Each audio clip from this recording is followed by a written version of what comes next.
Good morning mga ka-farmers. Yan, naka-ipon tayo ng maliit na budget. Nakabili tayo ng 4 na pabo. Ayan, dito lang sila sa may sapa. Lagay lang natin dyan.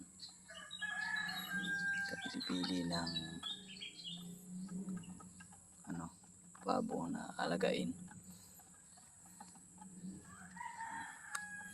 Lawak itong kulungan. Pabo lang yung laman. Wala man tayong yung mga manok. Wala pa pambili. Ito muna 4. Try natin. Subukan natin mga kaparmer yung pabo. Pag maghanap ng budget, bili tayo ng manok. May kulungan naman na sila. Ayan. Diyan sila natutulog sa kubo.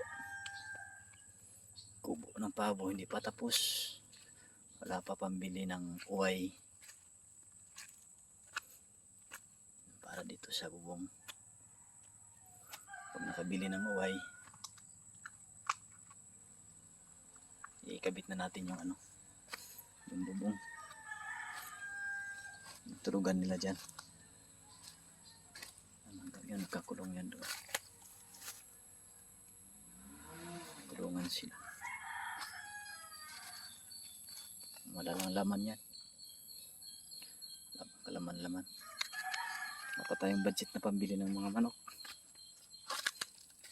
Kung may mahanap tayong budget, lagyan din natin dito. Sama ito ng 4 na pabo. Yan lang yung nakayanan na pera. Bili muna ng pabo. Medyo malawak naman ito ng yung kulungan nila. Yung pamo ito, hiningi ko sa kapatid ko. May sobra sila. Hindi ko, akin na lang. Kakabit ko doon. Para mag-alaga ako ng mga hayop. Ito yung lambat. Nalagay ko yan dyan sa may baka pumunta yung sawa. Kainin sila.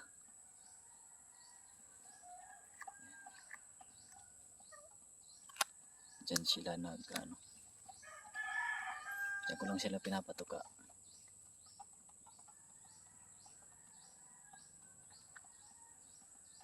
Patuka-tuka sila dyan. Sapa yan. Maraming isda dyan. Sapa ng barangay. Mahaba yan hanggang doon sa dulo. Paikot yan hanggang doon. Mga 3 barangay yung sinasakupan nitong sapa na to. Maraming isda.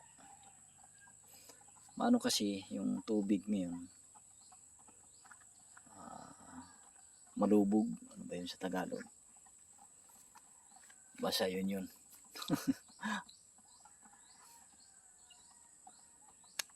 Malubog sa waray. Tagalog hindi ko alam. Makulimlim, kumbaga sa ulap.